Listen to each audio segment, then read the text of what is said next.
o egoísmo do homem e o amor de Deus. No Evangelho de Lucas, Deus e o homem podem ser ouvidos fazendo precisamente a mesma pergunta. Consideremos rapidamente ambos. No capítulo 12, somos apresentados a um rico fazendeiro.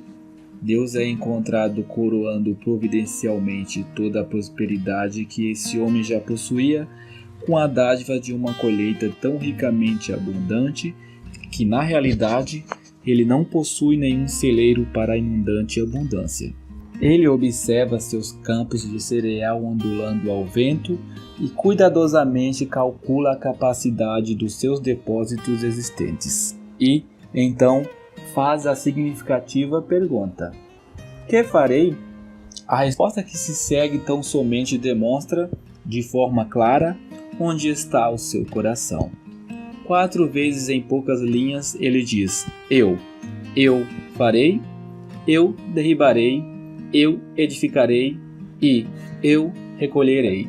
Lucas capítulo 12, verso 18. Porém, tudo isso em conexão com sua abundância e seu proveito próprio.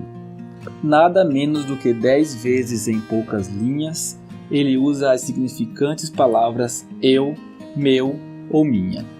No que diz respeito a Deus, não há lugar para ele nos pensamentos do homem. Deus está completamente excluído. Só há lugar para o eu e somente eu, desde o começo ao fim da história. Meus celeiros, minhas novidades, meus bens. O seu egoísmo deve reinar supremo e Deus deve ficar de fora. Devemos recordar aqui que todo fazendeiro em Israel era apenas um meeiro ou arrendatário. Todo judeu devia compreender isto. A terra era de Deus.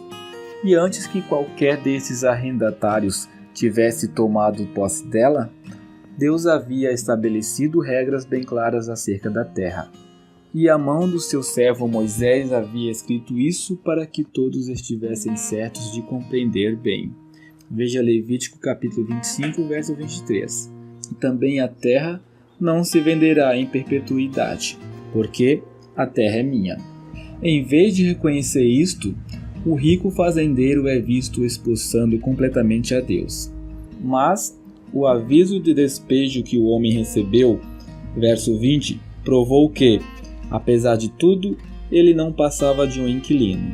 Pois, juntamente com o aviso de despejo, vem a pergunta: e o que tens preparado? Para quem será? Verso 21. Mas agora encontramos o agradável contraste na parábola da vinha, Lucas capítulo 20. Deus nos é apresentado claramente como o dono da vinha.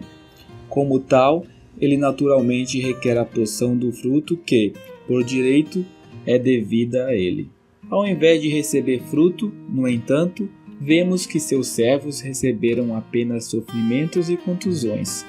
E é em vista desse vergonhoso tratamento que parte de Deus a pergunta vital. Neste ponto, nós o ouvimos perguntar: que farei? Lucas capítulo 20, verso 13.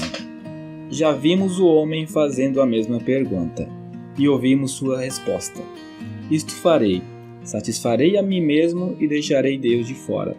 E será que Deus, por sua vez, irá deixar o homem de fora? Ó, Deus de graça inigualável, qual será a tua resposta? Mandarei o meu filho amado. Lucas capítulo 20, verso 13. Que decisão 3 vezes bendita! Se Deus houvesse dito: varrerei da face da terra esses ingratos, eles são uma mancha em minha bela criação, uma constante desonra ao meu santo nome, e vou, em juízo consumidor, pôr um fim a eles para todo sempre. Quem é que poderia acusá-lo de injusto, agindo assim? Mas, em vez disso, ele disse: mandarei o meu filho amado. Verso 13. Esta foi sua maravilhosa resposta, ao invés de colocar de lado o homem para sempre. Ele decidiu enviar seu amado filho na forma humana, como seu apelo final por fruto vindo do homem. Quem é que não sabe o resultado? Em como a finalidade do apelo de Deus tão somente expôs mais o homem à luz da completa estatura de sua impiedade e egoísmo? Vinde, matemo-lo. eles disseram: para que a herança seja nossa. Verso 14. Os anjos poderiam ter dito: com certeza isto irá selar a eterna perdição da raça humana. Mas não foi assim. Nem isso seria suficiente para frustrar os propósitos da graça. Deus usaria esse próprio ato de impiedade como meio de tirar o pecado do homem e garantir-lhe o gozo da sua própria presença eterna. Que maravilha! Leia um ou dois dos últimos versículos deste mesmo Evangelho, capítulo 24, verso 46 e 47. E assim convinha que o Cristo padecesse, e ao terceiro dia ressuscitasse dentre os mortos, e em seu nome se pregasse o arrependimento e a remissão dos pecados, em todas as nações, começando por Jerusalém. É como se Deus mesmo dissesse: digam ao pior de todos que eu estou preparado para perdoá-lo e abençoá-lo. Que Deus! Que maravilha, então, o contraste entre os planos do homem e os propósitos de Deus. O homem diz: tudo que tenho vou segurar cuidadosamente para mim mesmo, e, deixando Deus de fora, vou desfrutar de meus muitos bens por longos anos. Deus diz: darei tudo que tenho para assegurar a libertação do homem, e então introduzi-lo naquilo que me pertence, no completo gozo. Isto ele desfrutará, não por longos anos, mas pela eternidade. Querido ouvinte, você já se deixou reconciliar com Deus? Se ainda não, assegure-se de fazê-lo de uma vez para sempre.